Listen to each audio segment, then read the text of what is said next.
What's up, everybody? Welcome to episode 15 of We Are One, You Are Two, your video game and PlayStation podcast, where we talk about pretty much everything, including PlayStation and video game news. I'm your host, as always, Rob Fanzo, joined once again by he only plays Rocket League, Mr. Matt Rhodes. Semi-true, yes. The rumors are true. Remember, if you like what you hear, you can find us here on Google Play, on iTunes, on Stitcher, on Patreon, on SoundCloud, on YouTube every week, usually by Sunday. Funny thing is, Matt, we're recording Sunday this week, so oops. Dave better get a move on that editing if we're putting this out tonight. I know, because we're paying him so much. I know. We do try to be consistent. Now, you are going out of town, I think it's fair to say, this week. Is that not true? That is fair to say. I shall be in the Europe. Europa. Yeah. Europe is the continent I shall be a part of this week. I'm traveling to Amsterdam, for obvious reasons, to get high. And then... Of course, because, who else goes to Amsterdam for... what else you go to Amsterdam for? Amsterdam, yeah, exactly. Yeah, I wouldn't, So I'm going to, meet my girlfriend. My girlfriend and I are going to go, get high and then look at the tulips because it's like Tulip Festival or something like that. So that'll be cool. Did you say meet your girlfriend there? Yeah, technically meet my girlfriend there because she is actually already over there. She left without you? Yeah, she's like, I need a week. I was like, all right, whatever. So, we've been, texting back and forth on, like, WhatsApp or whatever while she's at, whenever she's in her, like, hostel or whatever. But it's kind of funny because, like, 4 o'clock, it's, she's going to bed because they're 7 hours ahead of us. Okay. I'm going to one of my jobs and she's like, all right, night. Now, are you going, where else are you going? We're going to go to Belgium for a couple nights. I'm not exactly sure where we're going to go in Belgium, maybe to Brussels, maybe Bruges, I don't know. And then we're going to go to London for 3 nights. You heard that, Sofa Vat? 3 nights. I know, right? You better hit this man up and buy him a pint. That's right. I'll make sure I get this podcast out soon enough so that he knows. Yeah, exactly. I thought about like messaging him and doing like a surprise little like VR Let's Play or something like that of like me playing some scary game and just being like, I can't play this. It's too scary. So we'll have to talk to him. Yeah. But that's awesome that you're getting to go there. Enjoy. I'll be here grinding out the Let's Plays. But I may actually have a substitute host for this upcoming week. My job has been stolen. Yeah. Well, you know what? You leave. We got a rotating chair now. That's fine. I may actually do a VR special show with someone. I've got to confirm that with him before I announce, but stay tuned for that. So you may get a VR episode next week. Otherwise, you may get another special episode too. So we'll see. Matt, anyway, we got a great show lined up for everyone. We do.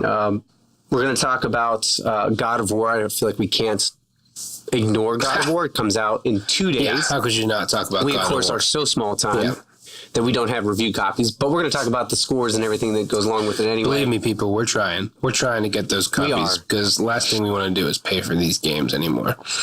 So help us build this brand so we can just get them for free, Yeah, it actually helps if we can give you information ahead of time. Oh, for sure. All right.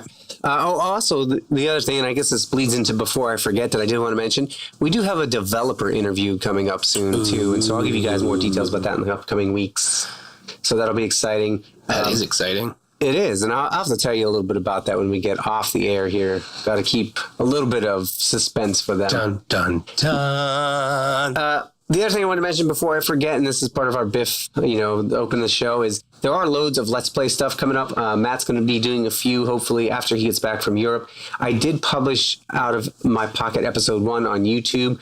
I'm working on something I call... you know how they have the Street Fighter X Tekken or Mortal Kombat X whatever, when they do the crossovers? Sure. So I have something I'm calling the X series. The first one is Celeste X Death.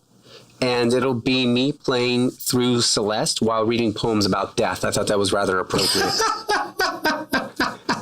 Yeah, that is pretty appropriate. Because you will be dying a lot. Yeah, and so I'm gonna do a little bit of that. Those will be shorter Let's Plays, probably like 10 minutes long. But I'm gonna do that, and then I'm also editing our special Rocket League meets Fortnite Let's Play. So you can see this 2-man team. I've got a lot of editing to do. Goodness, so much editing. Dance. So what have you been playing? Let's talk about that. Well, shocker, Rocket League. But it's good to know that by playing Rocket League, I have gotten myself some free decryptors. I don't know if you heard about this or not, but Psyonix, as a thank you for bearing with them about this new update and how terrible the launch of that update was, thanks the community with 3 free decryptors. Decryptors are basically free keys for the crates. Now, the one caveat for the decryptors is the fact that once you open a box with a decryptor, that item cannot be traded to another player.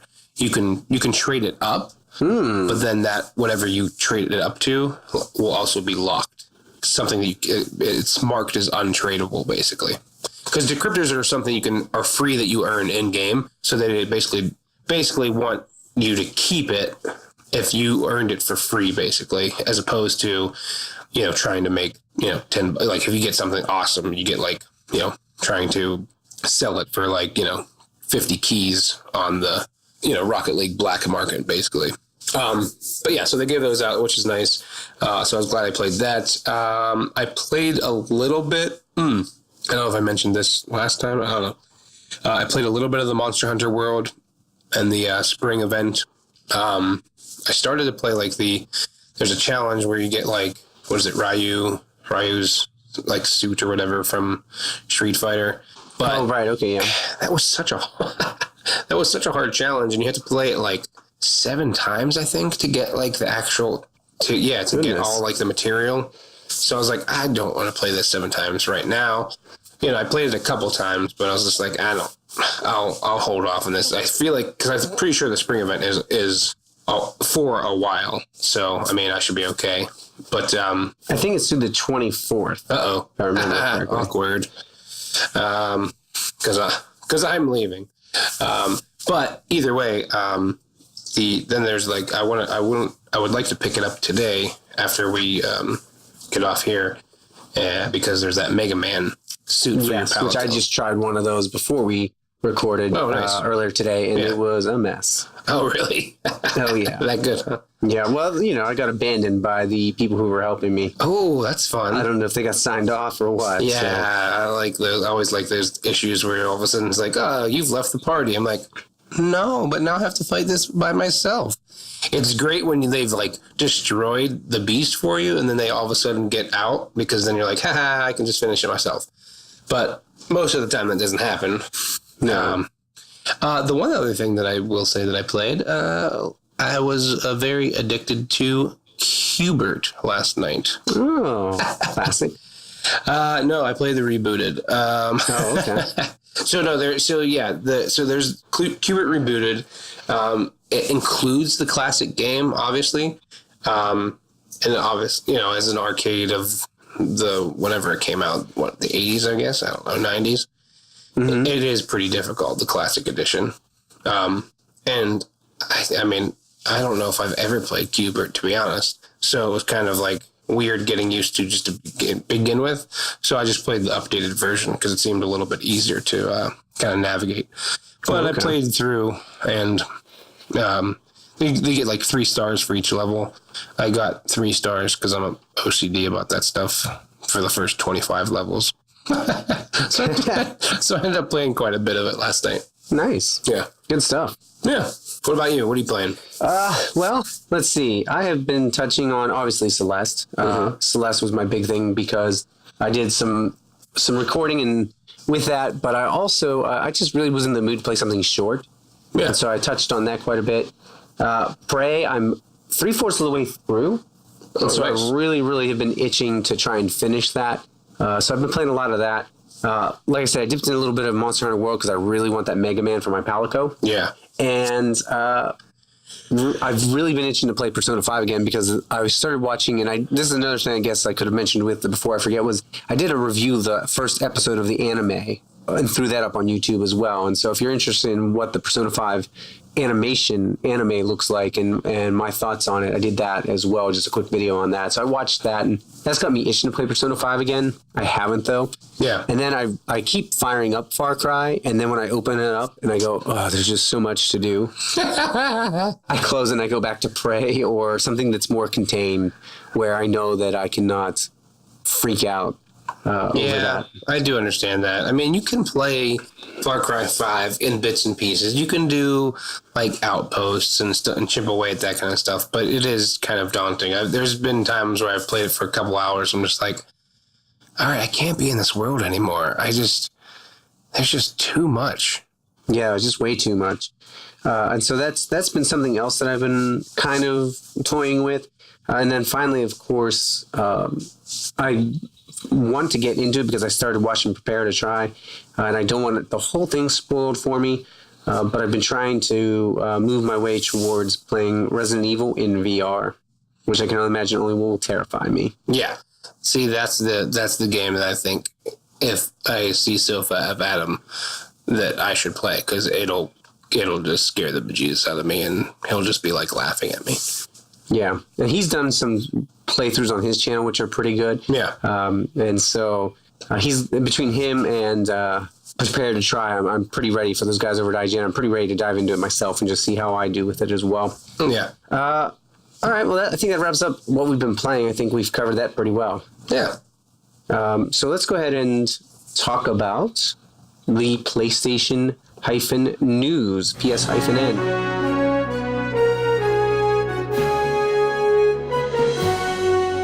We're going to talk a little bit about some of the stuff that's come out, not just for PlayStation news, but general news as a whole. The first thing I think I should mention, because I know I totally will forget it if I don't, it wasn't on my list, is Nintendo Labo comes out this Tuesday along with God of War. And so Incorrect. Not Tuesday. Oh, it doesn't?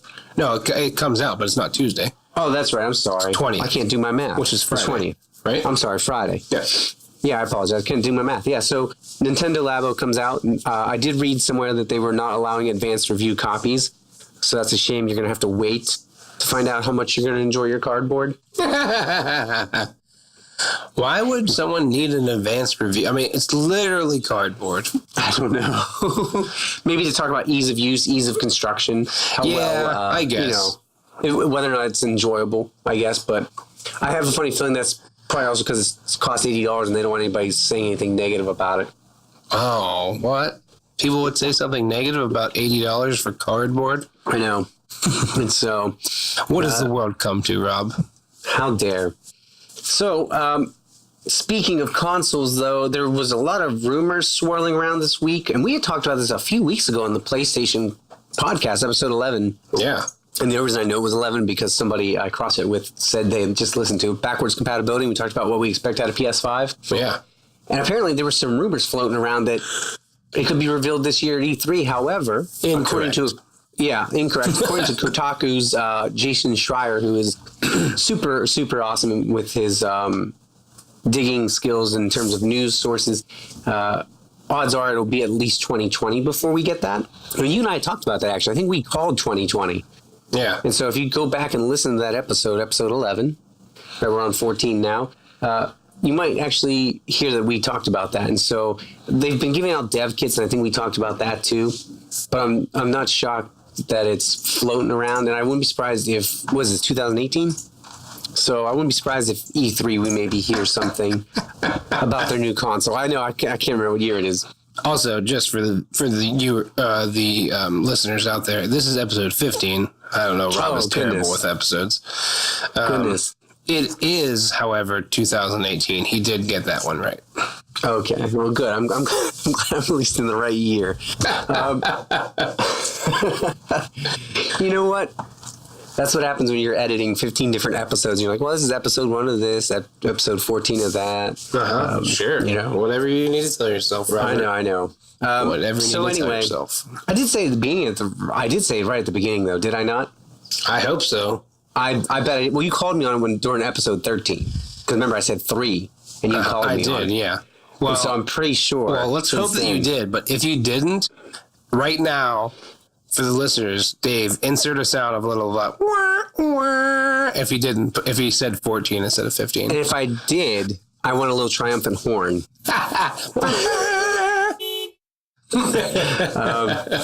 So anyway, that was another news piece that came out this week about dev kits being available, and just that there's not much more to that. If you want to hear us talk about what we expect out of a PS5 and when we expect it, go listen to episode 11 called Backwards Compatibility.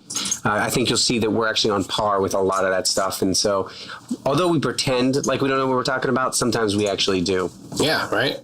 Works out that way. Yeah. So my second news story I'd hit on here was, and this is just something small that I wanted to mention because I've been talking to a lot of, or getting a lot of tweets from indie developers and following them on Twitter and stuff like that. And so I just really want to continue to shout and be a champion for some of those guys.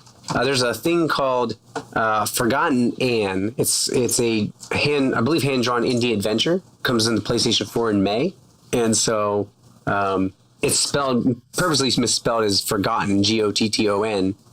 And that is part of, I guess, the storyline. I don't know much about it. There was a trailer there I didn't get to watch, but if you are interested in an indie game to check out in May, because you have nothing else to play, I want to look at delightfully drawn little adventure game called Forgotten Anne. It is the 15th for those. May 15th is when it comes out. Yes. And so something you might want to check out. Something that just caught my eye. News story number 3, because we are doing the top 5 here as always, and I'll have 1 or 2 honorable mentions here, is this just a couple days ago, Shenmue 1 and 2 were announced to be released later this year in 2018. And so I'm trying to recall, and I don't see it. Yeah, there's no exact date yet. However, I think it's pretty cool we'll get to play Shenmue 1 and 2 before the third one's released on the PlayStation. And you and I talked about this before we went on air. This is one of the games I've never played. Me either. And I don't know if I will or not, but we're going to talk about that probably in a couple weeks. We'll talk about classics that we'll confess to that we've never played.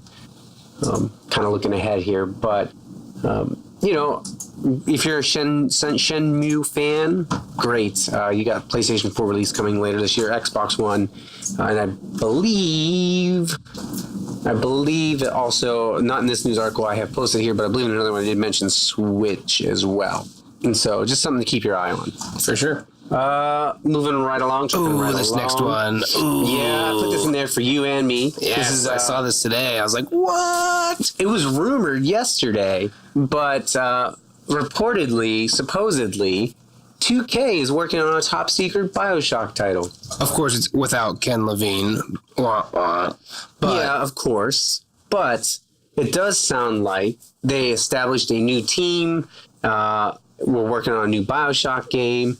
And so let me read a quote from the article from Kotaku. It says, quote, "Some developers at Hangar 13 looked over and wondered, why are we not there? The Parkside, the codename for the new BioShock game team, was working with a familiar Unreal Engine rather than the volatile proprietary technology. And BioShock has a ton of cachet among developers and fans. Between Mafia 3's mediocre reviews and Hangar 13's new project, in constant shifts, some members on the Hangar 13 team were desperately hoping to move next door." And so it sounds like, end quote, it sounds like people were trying to move on already. Jump ship. Yeah, and jump into this BioShock production.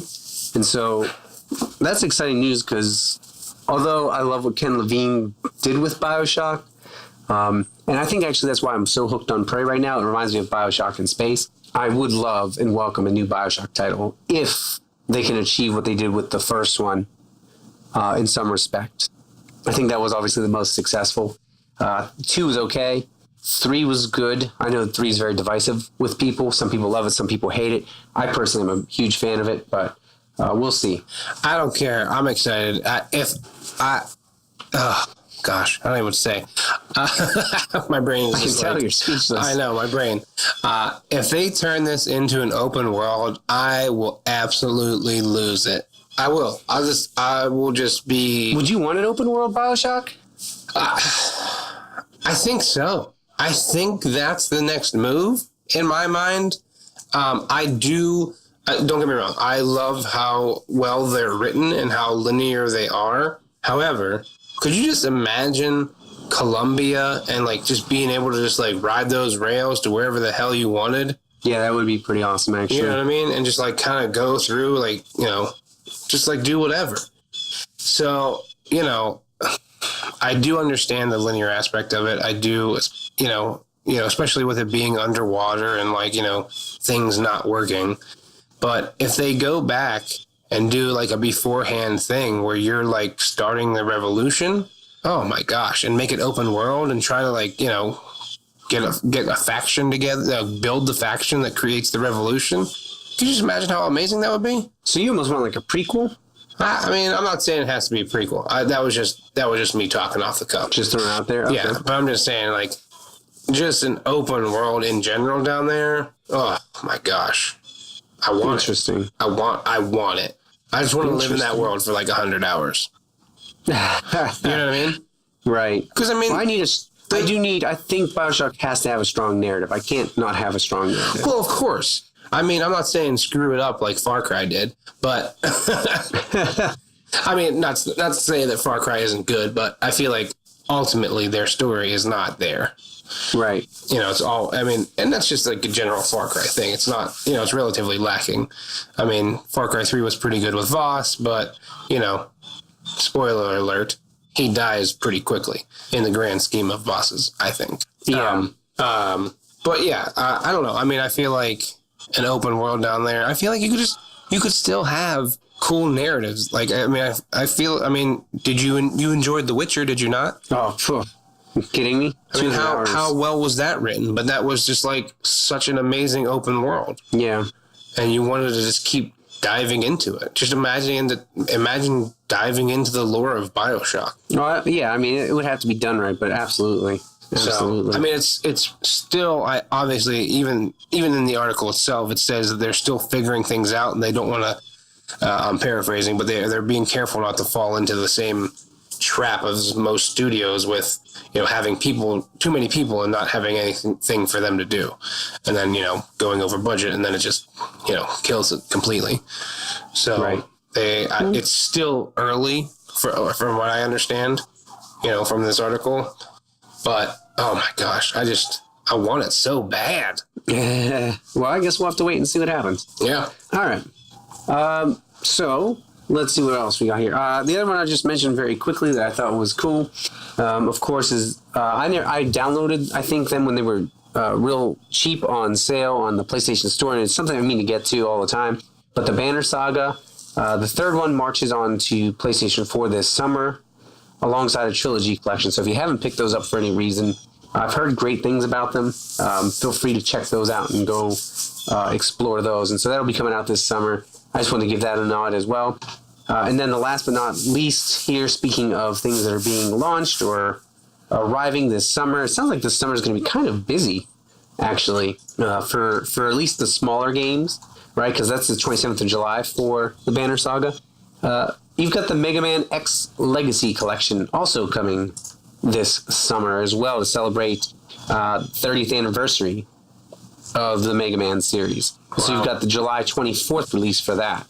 And so there's usually nothing real big that comes out during the summer because people are outside and things are going on. But now we've got collections and trilogies and some smaller titles coming out this summer. So if you wrap up, I guess if you wrap up early, you've collected from the spring, right? And you're waiting for this fall, which this fall already seems, you can pick up Mega Man, and I might actually pick that up because I've never played the Mega Man X games at all. I talked about that as well. And that's, again, another one we'll have to talk about as a topic later on. Yeah, for sure. Another week. All right.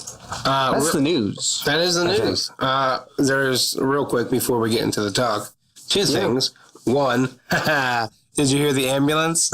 The siren go by?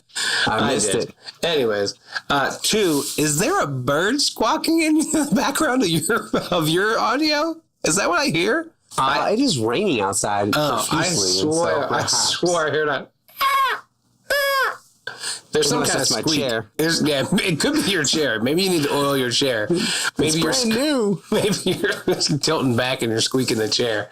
But it came at relatively regular intervals. So maybe it was. No, I don't know. So maybe it was your chair. I don't know. No, I've got the rainforest outside because it's pouring down rain at the moment here. Okay. So, all right. If it was a bird, that would have been amazing, though. It would have.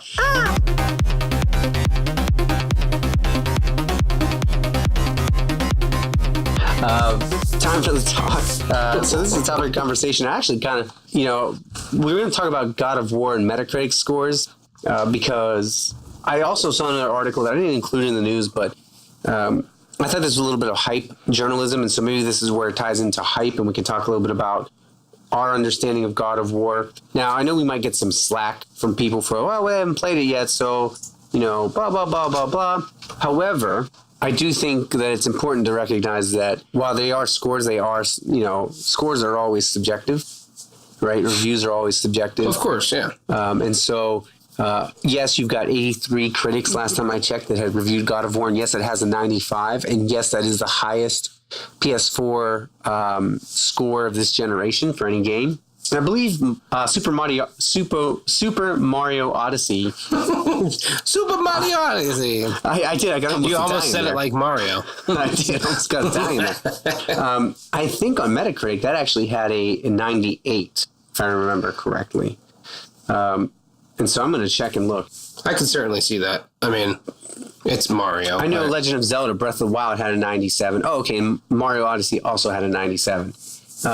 But I think that those are, and this is something I guess I think about, I want to talk about, we can talk about, when you score stuff like this, how much of it is based on nostalgia for a series, and how much of it is based on how innovative or different that series is.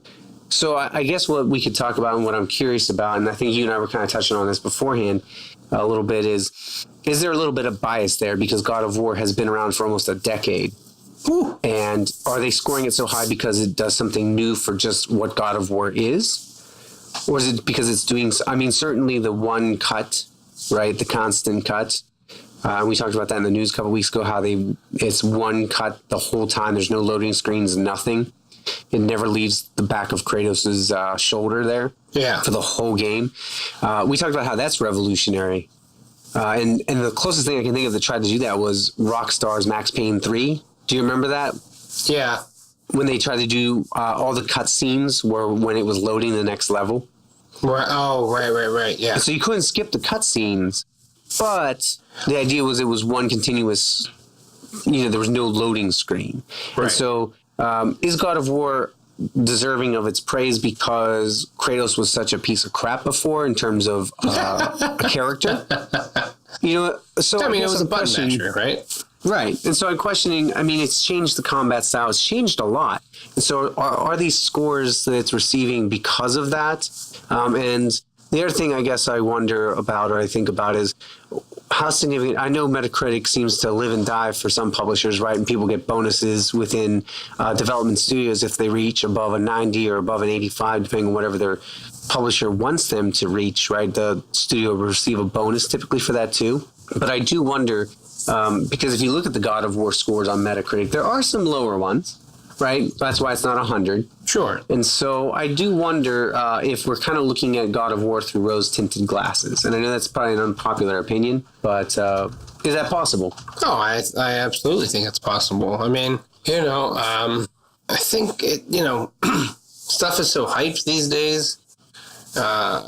Developers, leak things or don't leak things, or the reviewers get stuff like weeks early in advance to kind of hype it up even more.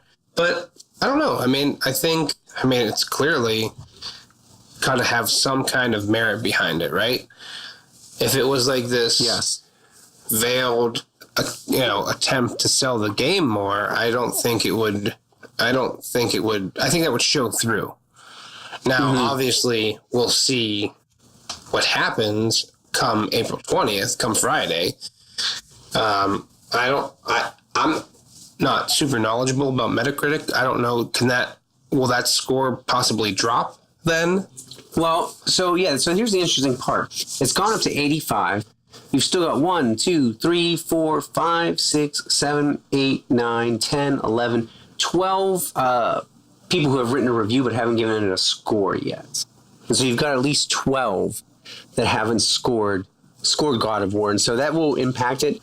It's at a 95 still. I think at most it maybe drops down to like a 93. Mm-hmm. But I don't know. I don't know how much that's. So that's kind of, I mean, it's going to remain above 90 unless somebody tanks and gives it like a 40. Right. But I don't foresee that happening. And so I guess that's great. And that's great for God of War. I've personally never been into the series. Me either. I think this will be the first one that I will have. I mean, I just purchased it on Amazon before, we started this. This will be the first one that I will have day one. I mean, I bought that God of War saga or whatever that was like, all the games combined into one on PlayStation 3. Never played it. Yeah. So this will definitely be the first God of War I'm playing. So, I mean, I don't know. I'll see what happens. I'll see if it's worth the hype. I mean, to play a little bit of devil's advocate, could it just be that PlayStation IPs are just really stepping up their game? Oh, absolutely. Well, I think this is the fruits of the labor of them working hard and allowing for a very long development cycle for some of these games, and Sony really trusting their first-party studios and investing in them, right? They're spending the money. Well, yeah, as well they should. I mean, if they're pumping out, 95 score games, I mean, obviously that's going to be a good return on investment. Right. Because here's the thing. God of War doesn't just sell God of War, right? It sells the system. Yes. Like, how many people bought PlayStation because of Horizon Zero Dawn? Just because of it. Like, literally just because Horizon Zero Dawn was like, this game is so amazing, you have to play it. So everyone had to buy a PlayStation to play it. Right. Luckily, we sided with the right forces, and we already had PlayStations. So we got to figure out how amazing it was just by spending $60 instead of, what, $460? Yes. Yeah, I mean, it's one of those things where I understand why they're doing it. I understand why they would want to take time with that or let, the development cycle play out however it plays out, especially when you're doing something new, right? Like, I mean, going back to what we talked about with BioShock, it's got to be a decent game, right? Especially if they're doing something new with it. Like, right. It's been how long since anyone's even talked about it? And then who knows how long it's going to be in development. So if it is in a long time in development, they have to do it right, because that's what, I mean, because if they don't, then people will be upset, very much so, very, understandably so, because it's such a huge series that you kind of have to, put the effort into making it that, live up to those expectations. Right. And so how do you think fan reaction will be then? Because it's so different from everything else in the series. Do you think that the Metacritic scores won't matter because people will reject? Or do you think that this is a natural evolution that people don't want that button mashing God of War anymore? I mean, I can understand why people would not want that button mashing anymore. And going back into those games like The Last of Us, and then, when you, I mean, when you take, good things from different games, for it not to come out right is got to be, pretty poor execution, right? Mm-hmm. I mean, if you make it stylistically better or, in the vein of games that were critically acclaimed, like Last of Us, and, I am interested to see this kind of like one shot where it's like over his, this over the shoulder third person kind of stuff. I think that will add to it. I think that's really kind of a smart way to reimagine it. It makes it more intense. They've made the story more intense from what I understand, or at least more involved. That's for sure. So I don't know. I think that fans will react to it in a positive light. I mean, and if they don't, PlayStation still has their money. Not to be, cynical about it, but they have it, and if people get mad about it, then maybe they go back to the button mashing that people loved so much. Or did they? I don't know. Did they? Yeah, I don't know. I mean, that's a question that I wonder about. I feel like if they keep up, because one of the things that God of War was known for, from what I remember, was like the gore and the killing. So I mean, as long as I would imagine if they keep some of that up, I feel like the close combat, kind of like over the shoulder, it's just going to make it more intense, really. And honestly, they could probably do less. Right? Yeah. Because it's that, it's close up like that. It's, it's really like kind of in there and visceral. So I feel like they wouldn't have to do as much per se. No, I mean, I guess that's what I'm curious about, because I think it would be really interesting to see, how people react to this one, because it is so different. And I know that, again, the scores really reflect, and there are imperfections with it from what I've read with some of the reviews. But I've also, I guess this is kind of the thing that I think about, is Metacritic scores don't always seem to, there's such an emphasis put on them in the industry, but they don't always seem to matter. Because if you look at something like Fortnite, it didn't have the greatest, I think it was in the mid 70s for its review scores, but yet look at how popular that game is, right? And then you have, mid 70s, it was 77. And then you have other games that are critical darlings that just don't sell well at all. And but this is a game that's going to sell well. Like I said, I mean, PlayStation's going to have their money no matter what, to a certain extent. You know what I mean? Yeah. Well, and I wonder, I'd love to see, I can't wait to see in a week how it sells compared to Horizon Zero Dawn. Right. Because you've got people like us who have never played God of War who are very interested in it. Yeah. But then you've got people who have played and loved all the God of Wars. And so are they super excited about the change? And I think you brought up before the podcast, you talked about Assassin's Creed, how it made a huge change, right? Yeah. Compared to the other ones. And do you think it worked out well? Was that a smart gamble on their part? Oh, absolutely. 100%. So it's about making the smart gamble, right? I mean, it's, I mean, basically, will the gambling pay off? Have they put their money on the right color, right? Yeah. Have they bet black or red, or however you want to put it in, gambling terms. But either way, have they put their money into the right development tools to make it a better game?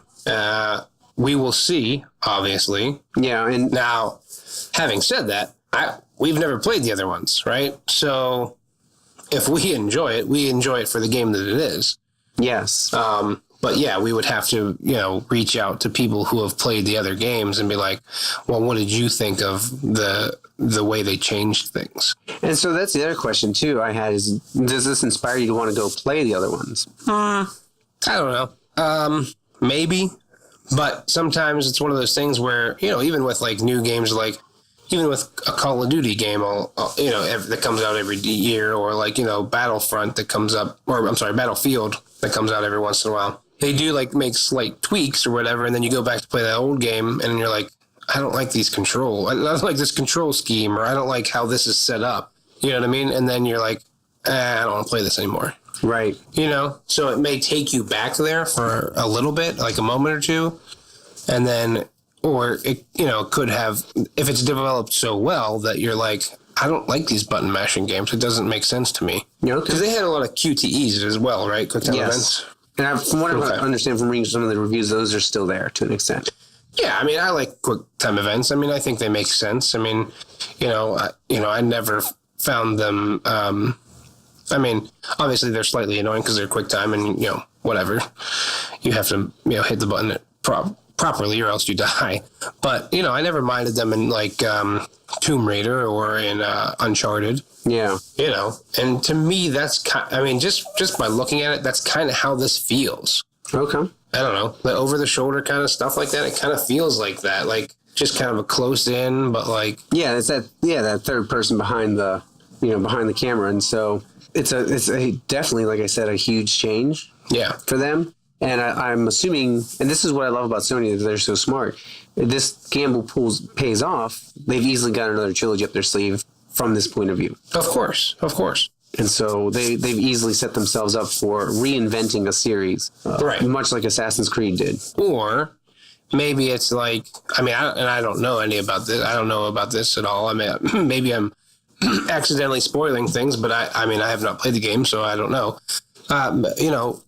He's teaching his son, right? So maybe it's a passing of the torch. Mm-hmm. And, maybe that's why this game makes sense to do it this way, because they can be like, well, I mean, it's not really Kratos anymore. He's teaching his kid how to be the god of war. Right. And so it'll be very interesting. Yeah. Oh, for sure. And it'll be kind of like, The Last of Us, where, you're kind of like with, what's her name? Ellie, right? Yes. And you're kind of like teaching her about like the world and like, surviving. Obviously she knows some about herself, but then it kind of cuts away from that and goes to her, right, for a little bit. So, maybe that's the same thing that happens. Maybe at some point it jumps to him for, a mission or two. And you're like, oh, okay, I get it, Mm-hmm. So, and then maybe the next game is like really more him than her or whatever, or not him than her, like his son rather than his, than the father. And then they kind of fade him out completely for the third one. Yeah. And we've seen that with The Last of Us Part 2, right? Where it looks like Joel will be part of it and maybe as a ghost, but it's pretty clear that everything's going to be focusing on Ellie from here on out. Yeah. And so, we don't know much. We're not spoiling it in that regard, but I can easily... What if we, spoiled, everything? I know. They're like, someone out there's cursing us going, oh, yeah, right. Well, if you heard it here first, you heard it correctly. And we swear we have no knowledge of it, so... Yeah, absolutely none. This is just shot in the dark kind of stuff. But, I mean, I'm sure it'll be good. My question for you, does this score make you more cynical about it, or does it make you more hyped about it? Because I know personally, say, in movies, I personally try not to pay attention to anything when it comes to critics and stuff. And a lot of the time, when I see negative reviews about a movie, I love it that much more. Because I go in with, zero to no expectations, right? So it makes it that much more enjoyable for me. Whereas this, everyone's hyping it up. So good, so good, so good, right? And then what if we play it and it's like, okay, it's not bad. It lives up to some of that, but not all of that. And that extra hype kind of kills it, right? Yeah, that's happened so many times with No Man's Sky, with Mass Effect. Well, I mean, but I feel like hype and lies are two different things, though. That's true. But continue. But yeah, because the score's already here, right? And so right, exactly. I think it makes people more are playing this game. They're not like, what's going on? Yeah.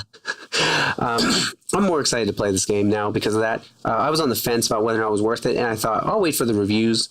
And again, I know that reviews aren't everything by any means because everybody has different tastes, and I'm sure. But considering that I had zero interest in God of War when it was announced, to have me want to purchase it day one, I think says how well Sony has A, marketed this, B, how much more these reviews have played a part in me being interested. Oh, absolutely. Yeah. I mean, they've certainly done their job in getting people hyped who are just been like, okay. Because, I mean, it does have that fan base already there, right? So they're already expecting to sell X amount of copies because of people who enjoy the series and are just going to buy it because it's a God of War title. Exactly. So, yeah, maybe the hype is just for us. For those people that are like, I don't know, it's God of War. But, oh, no, we made it different this time. So, okay, well, maybe I'll purchase it. If you can make me care about Kratos, I think the game will be successful. Oh, yeah, I agree. Because, I mean, who gives a crap about Kratos? Yeah, he's got as much personality in the other games as a piece of cardboard. Right, yeah, from what I understand. Like, he's just like, a garbage person that goes around killing gods. Right. And, like, that's about it. Yeah. And so we'll see. I'm excited. We'll find out how it goes. Yeah. Anything else, or do we want to close the door on this? I think that's it. I think I'm God of War'd out. Yeah, sounds good.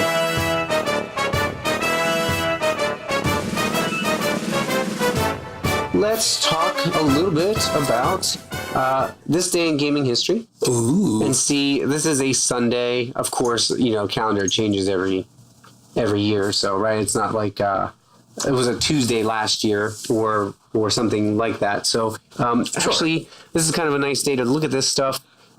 We've got a lot of German releases, and so that's exciting. You know, Star Wars, Doom, FIFA 16, which I think is kind of actually funny that it says FIFA 16 in 2017. So a little behind. That's weird. Yeah. And then beyond that, 2016, a game that it has Windows version release, but died pretty much right away. I don't even know if it still has active servers. Evolve. Oh yeah. Like I don't even know if that still exists. You know, I'd be curious. I was never into that. Never checked it out. I think no one did. And so we do have back in 2015 Super Smash Brothers. Ooh. And with the announcement that, you know, that's coming to Switch this year, that's going to be a big deal for them to release that again later this year as well. Back in 2014, Battlefield 4 Naval Strike, the DLC was released, DLC or map pack.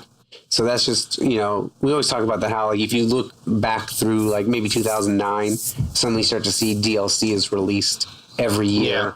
Yeah. And so beyond that, again, if you're in Germany, it was a big day for you every year. It seemed like something released on this day.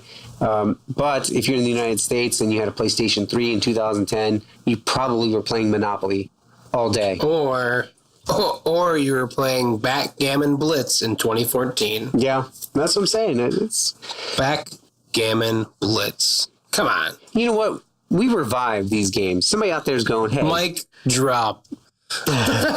Someone out there is going, hey, you know what? I love backgammon. Probably not listening to this podcast, but... PlayStation 3 version of Beyond Two Souls. Okay, I missed that. US and Canada. Yeah, I missed that. PSN release in 2014. Yeah, I missed that when I was looking through. Beyond that, though, I really didn't... I mean, if you want to jump all the way back to old school, and I'm talking like... Of course we do. What late 80s here. War in Russia was released on Apple in 1984. Ooh. And so there's your really old, you know... How fitting it could be today, could it not? Could be. War on Russia. Right? Rather fitting, right? Mm-hmm. When art imitates life. And repeats itself. 34 years later. Yeah, exactly. And history repeats itself over and over again. Beyond that, though... Man, yeah, this is like a Germany fest over here, man. I know. Nothing too exciting. Germany. I know we have listeners in Germany. Yeah, maybe we do. And so for the listeners in Germany, you loved 2011, Prince of Persia, The Forgotten Sands. That's right. I mean... You know what, though? Rocksmith, I guess that was one of those... yeah. I mean, it had a bunch of song packs released on this day from one of my favorite bands of all time, Garbage. Oh, yeah. Back in 2014, so there you go. Stupid girl. Yep. So, I mean, sadly, nothing too exciting in this day in gaming history, but some weeks there's some great stuff this week, not so much. Some weeks it's Japan, this week it's Germany. Maybe one of these days in gaming history it will be... Maybe we need to do this week in gaming history, right? And see, like, something juicy for the week. Yeah, realistically. I mean, because normally tape on Thursday, and U.S. releases are always Tuesday. Yeah. And, I mean, like I said, it shifts from year to year, right? And so eventually one of those years is going to be a Tuesday. It'll line up. Right, yeah. But also, I mean, the trend release in this part of the year has only really taken off the past few years, because before that you always waited for the fall, right? It was the big releases. Yeah, exactly. All right, let's do the PlayStation drop.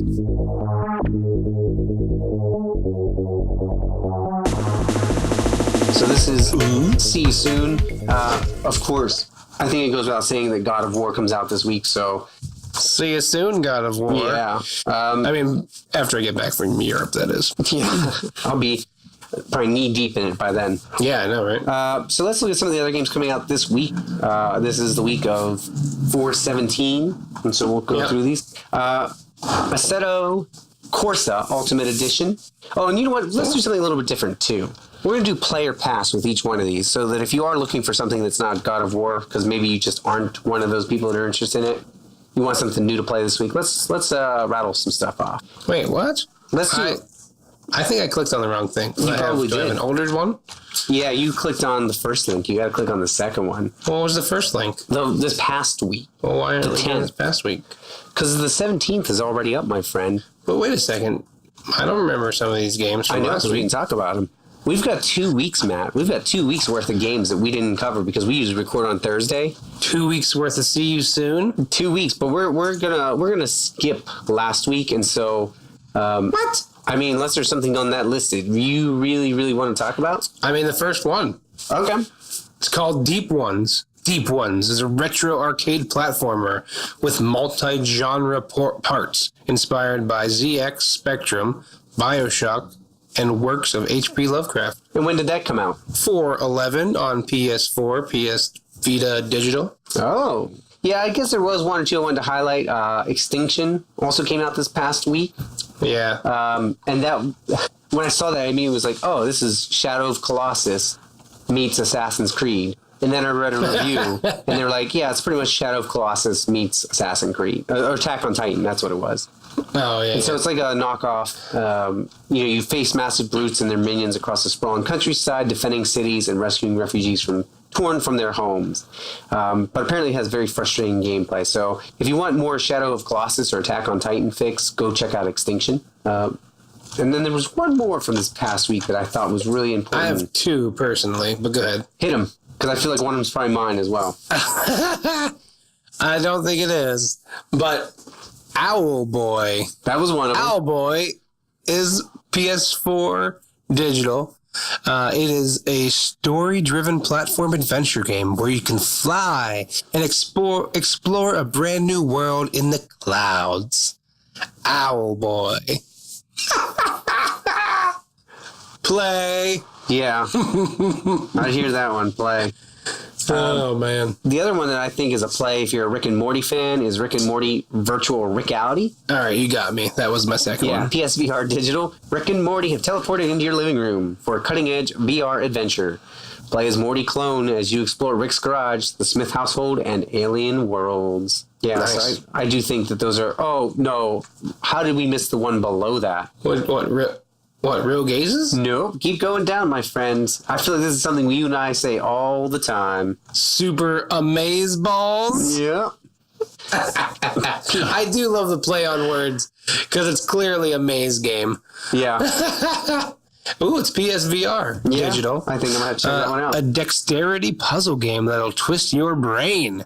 Using both hands, tilt, spin, and rotate a giant 3D amaze ball to roll a pinball through multi-axis mind-bending tracks. That's clever. I like it. It was well written too. One of the first, another well-written VR one, finally. Yeah, these companies are getting it together finally. I have to say, though, the one right below it, kind of gives me vibes. Come on, load. Maybe not. No? Yep. Yeah, I am talking about that. Just look at the cover art. Super Daryl Deluxe? Yeah. It kind of, I mean, I'm looking at the screenshots, so I'm disappointed, but based on the cover art, kind of thought it would be like, Dumpster Bear. Yeah, so Super Daryl Deluxe is an RPG-vania with brawler-style combat set inside of a perfectly normal, sprawling, multi-dimensional high school. So definitely something to check out if you're needing that. But this last one looks kind of cool, though, too. This Time Carnage, PSVR digital. Time Carnage is a frantic VR survival shooter. Travel through time and wreak havoc through worlds swarming with dinosaurs, monsters, robots, and, of course, everyone's go-to, zombies. Yep. Yeah, that one seemed interesting as well. Unfortunately, it looks like another rail shooter, so I don't know how I feel about that. But yeah, fair enough. All right. So those were the highlights. Past week, or last week if you're listening to this. Let's get into what's coming out this week, hopefully, when you're listening to this as well. And so that is the new one. So let's see, that was not bad. Abbreviated See You Soon. Yeah. So this is See You Soon Part 2 or Part 2. Or for those of you who love other names, See You Sooner. See You. Oh, touche. Nailed it. Anyways. Anyways. Can't plan that stuff. I know, right? Go ahead. So, God of War we talked about already coming out this week. Assetto Corsa Ultimate Edition is PS4 digital. It's out 4/20, which is Friday. It's the most complete version of the universally acclaimed driving simulator, offering all the DLC and updates ever released for the game. That's all that's there with that. I'm going to pass on that one. Pass. Casey Powell, Lacrosse 18, PS4 digital. See, if you came out this week with God of War, you got to be hurting. Casey Powell, Lacrosse 18 offers sports fans a dynamic, fast, and challenging experience with all the excitement, speed, and scoring of real-life lacrosse. I'm also going to pass on that one because I'm always intrigued by lacrosse. I am too. I would like to see how they... I was looking for screenshots of it, but it must not be released yet because there are no screenshots. No, usually, I don't think so. Once it's out, I mean, there's no date, so it doesn't say that, it doesn't say the date, but usually if it's out, they'll have screenshots with it. But I don't know. I mean, I feel like if they execute it well, I mean, why not? But I don't know. Again, it's just my intrigue of lacrosse that makes me kind of want to say play. Yeah, I mean, I enjoy lacrosse too. I just don't know how much I'd enjoy that. It actually looks like it's cover art from FIFA. Oh, I mean, it's clearly going for that FIFA, NHL, like EA Sports vibe. Mm-hmm. Yeah. Drive on Moscow. Boy, we're just hitting that Russian theme this week. Hey-o. PS4 digital out 4/20 as well. And this looks like a tank one, right? Drive on Moscow, War in the Snow, a strategy game from the award-winning makers of Battle of the Bulge. Invites you to take command of the pivotal battle of World War II. Not bad. Interesting, but pass. Yeah, I'll pass on that as well. God of War, I'm not even going to read the description. If you don't know what that is, shame on you. God of War, what's that? I know. Pass. So, yeah, that's definitely a play. Oops, I already bought it. Thanks, Amazon. I have to play it. It's definitely a play on that one. Gunhouse out PS4 digital. Protect your valuable orphans. Defeat giant, improbable bosses. Can I just point out, and this is probably a terrible thing to say, but I feel like that's kind of an oxymoron, valuable orphans. Anyways, continue. Where was I? Oh, Gunhouse is part puzzle, part active tower defense, so it's a tower defense game as you make big combos to launch a hail of bullets and special attacks at the alien invaders who would like nothing better than to consume your delicious orphan friends. Pass. Now this one, interestingly enough, kind of looks like Legacy of Kain to me. Phantom Trigger, out 4/20 as well. Phantom Trigger is a hardcore neon slasher, not just a regular slasher, a neon slasher with RPG elements. Figure out what's real as you follow the story of Stan. Wow, what a boring name.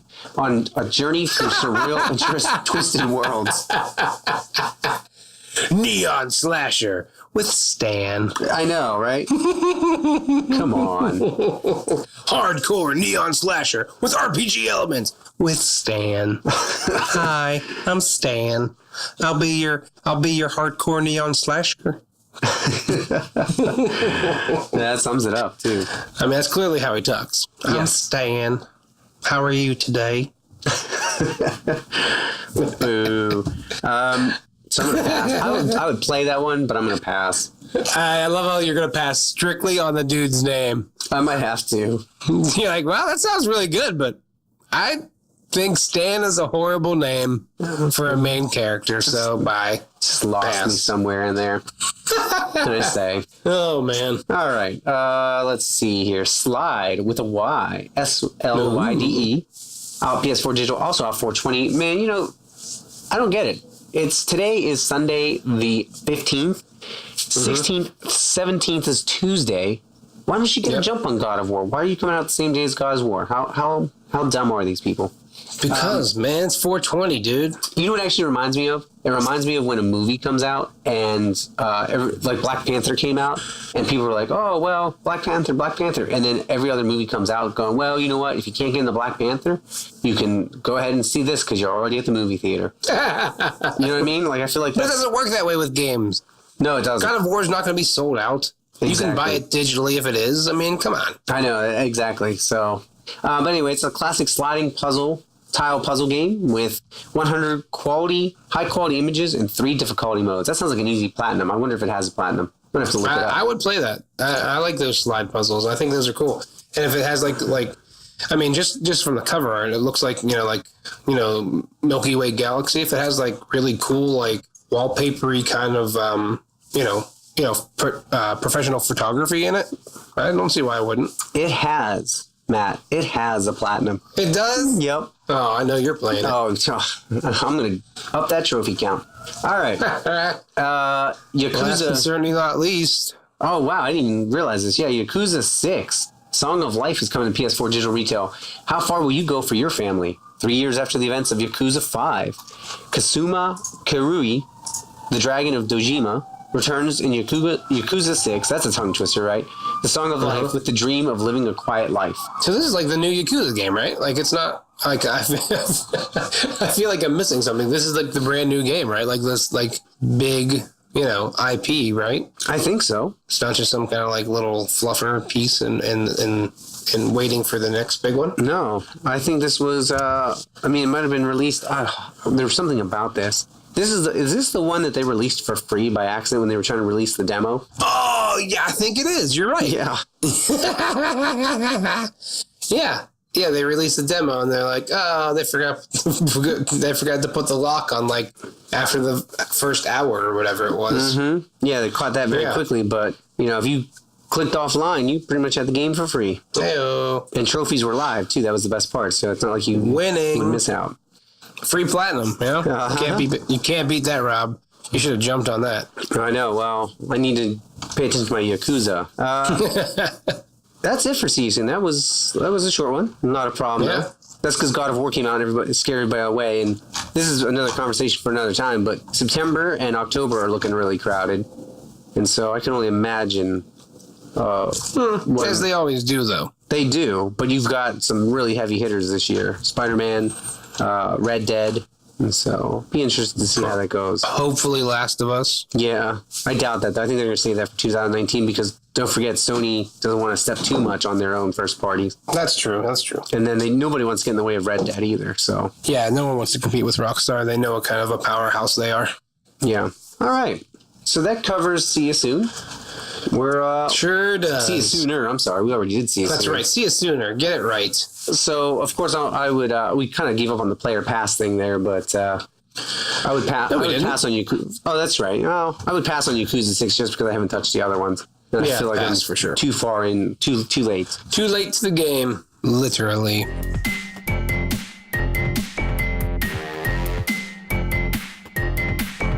We'll go ahead and look at some trophies and just see. I'm going to look at the slide trophies since I already got those. I was going to say, look at the slide ones. Are they fun or are they just kind of like meh? To name, the titles are okay. The descriptions are more fun than the titles. And really? Yeah. So, for example, you've got Specialist, and the description reads, "Well, isn't that special?" And so, I appreciate that, right? A little bit of play there. Boot Camp. So in that same vein, right? Boot Camp is called Settle In, Buttercup. So that's that description too. So it's they're okay. They're nothing to write home about. But what I'm curious about is there's 5,800 people who own it on PS according to PSN profiles right now. Of course, it's not everybody who does it. The average completion rate is 99%, which means that it must be a super easy platinum. Wow. Yeah. And so I'm definitely going to Rob, you're definitely going to buy it. I think so. Why not? It's pretty easy, super easy and super fast. So a comment on one of the forums says I completed this in 33 seconds. But how's that possible? It's not even out till 420. Well, it was out in Europe already. Oh, okay. And so, yeah. All right. So let's look at some of the more recent. Now, here's a winner. This game is not out until the end of the year, but the trophies, it must have a placeholder. But the trophies for this game sound not too shabby, but the game sounds awesome. It's called Death Road to Canada. Death Road to Canada. Hopefully one of the trophy names is, what are you talking about? I don't see that, but that's okay. Dang it. Yeah, I know they lost. Wow, it has a lot of trophies. Oh, man. How many trophies is this? I didn't even look. Goodness. 64 trophies. What? Yeah. Holy crap. Yeah. Death Road to Canada, is that correct? Mm-hmm. Bet you there's a Tim Horton stop along the way. Oh man, good stuff. All right, do we want to work with any of these? You feel why not? Taking a shot at some of these. Sure. So let's do ones with Death Road to Canada, since we don't know when it's out yet. But some of the trophies look fun to talk about here, and we can kind of speculate on them and talk a little bit about either the description or what the trophy's called. So I'm going to bounce back and forth, I think, based on this. Okay. And so it looks like it's a multiplayer game as well. Cool. In fact, it might be it's multiplayer, cooperative, split screen. And so I'm going to give you the name of I'm going to give you the description here, and you tell me the name of the. No. Oh man, I don't know which one to give you here. Yeah, I'll give you the description. Okay. And you tell me the name of the trophy. So the description reads: rescued a chicken. Period. May have turned it into nugs after. Rescued a chicken. May have turned it into nugs after. What would you call that trophy? It's a little simpler than I think. You gotta eat. Oh, that's a better one than what they've got. They've got freed chicken or free chicken. Free chicken? Chicken. All right. All right. Here is the description of this trophy. Just like in my clown nightmares. What's the trophy called? Just like in my clown nightmares? Yep. I think it's just it. Oh, that wouldn't be bad. Day of the Circus. Okay. Then we've got Win with Valkyrie. This should be an easy one. Flight of the Valkyrie? Valhalla. All right. Yeah, not too bad. I'm going to give you the name of this trophy. You tell me what the description would read like. Anime Syndrome. Anime Syndrome? Mm-hmm. Oh, gosh. Anime Syndrome. That just cracks me up. Anime Syndrome. Trigger a seizure? Okay. I don't know. Anime Girl animated the car. What? Anime Girl animated the car. Goodness. How do you animate a car? I think, I don't know. I think you do your best Dragon Ball Z impersonation. You yell something, you get your hair on fire. Yeah. That's the only thing I can think of. Or maybe she went to the dealership. She's like, I choose you. That'd be great. And then she collected it in her little ball. Yeah, why not? Yeah. All right. Let's do one or two more of these. I'll give you the description here. Win with the sumo wrestler. Sumo is the ultimate anti-zombie martial art. What? That's the whole description? Yeah. So what do you think you would call that? Sumo zombie chop. That's not bad. Better than sumo solution. Agreed. Sumo zombie chop. How about this one? You give me the name of the trophy. Win with the wizard. It is your destiny. Ooh. Well, I mean, I'm sure they can't use Harry Potter. No. Yeah. I'm thinking of Wizard of Oz. I don't know. Give me the description one more time. Win with the wizard. It is your destiny. It is your destiny. Think magic. That's your hint. Abracadabra. You nailed it. Did I really? Yeah. Hey! Winner. Chicken dinner. Mm-hmm. Free chicken, if you will. Wink. Yeah. Nailed it. That's the first one I nailed. You can't see me. If this was a video podcast, if we had enough subscribers, you'd be seeing me doing a weird little dance. But good thing you can't see me. No, probably not. So. Nobody wants to see that. Yeah, especially because I'm just in like an undershirt and boxers, you know? That is the beauty of recording a podcast, I guess. Just be comfortable, you know? That's right. So the other one I'll mention I think is kind of funny is zombie fashion. It says, win with the debutante. I guess she kind of does look like Mary Poppins. Why would that be zombie fashion? I have no idea. And then there's one that's called... Should be Chim Chim Chiru. That would be a good... That's what it should be called. Or a spoonful of sugar. And then there's another one, the description reads, win with the original hot vampire, not those newfangled sparkling ones. And that is, blah. It's what? Blah. Like, blah, ha, ha, ha, I guess. Except they didn't want to write the ha, ha, ha part, so they just wrote, blah. I mean, if you're going to say it, say blah, ha, ha, ha. You know what I mean? I know. But I guess, whatever, it's their choice. All right. I'm content looking at that. I mean... God of War, let's just mention real quick God of War's trophies, if I can find it here. Ooh. Right? I guess Do they have any good ones? We should look for that, huh? You know what? Time out. We're not going to look at that. You know why? Because I read that it spoils major parts of the story. Oh, really?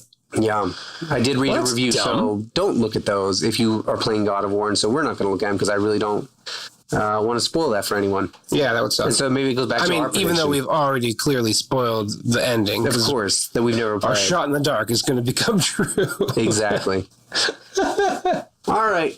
Well, we don't have any community shout out this week, but that's okay because we're getting closer and closer to one or two indie developer interviews that will blow your socks off. So wait for that. That'll be coming up soon.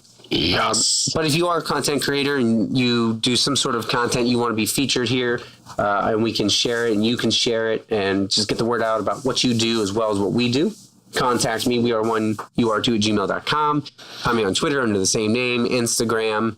You can hit me up, I don't know, on any social media platform. I guess I've got most of them except Snapchat. You can also, though, I'm working on something down the pipeline with our website, so pretty soon you'll be able to go there as well. What? Yep. I didn't tell you that, but yeah, we're working on it. A website? Yeah. We're becoming legit. We're trying. Now we just need the followers. All right. I mean, I'm telling you, man, it all started with that opening, with that cool ass intro. It's just gonna snowball from here, man. Yeah, we're a snowball. We're rolling downhill. And so That's right. Please share us, subscribe to us on your favorite podcast platform. Share us with your friends. Find us on YouTube. Watch our other videos. Check out us. Check out Sofa of Adam. He's kind of our unofficial partner. I was talking about my ex crossover. Our unofficial partner. Partner. I know I'm getting too southern here. Partner. He's our unofficial partner. Yeehaw. I'll work on that. And so check him out as well. Check us out. Go ahead over to YouTube. We've got Let's Play videos. Matt's going to be putting them up, and you'll get to listen to his commentary. I've got a few up there. I've got my crossover series coming. We're going to get together with Sofa of Adam real soon, too, and do some VR, him and I. And so we're going to hit all that up, and it'll be good stuff. So there's lots coming your way. Most importantly, if you head over and see and hear what you like on YouTube, head over to Patreon, though, because that's where the real support happens. Matt, that's all I've got this week. Oh, well, I mean, Time to wind down. This little subject matter ended up being a long time. Yeah, glad. We lasted about... Hey, you know what? We lasted way longer than we thought I would. I thought we was going to be a short day today, but we talked a bunch. Well, that's all right, because you know what? You may not have a podcast next week, and so enjoy this one for 2 weeks. Split it up. Hey-o. Hey-o. All right. Until next time, game on. Game on.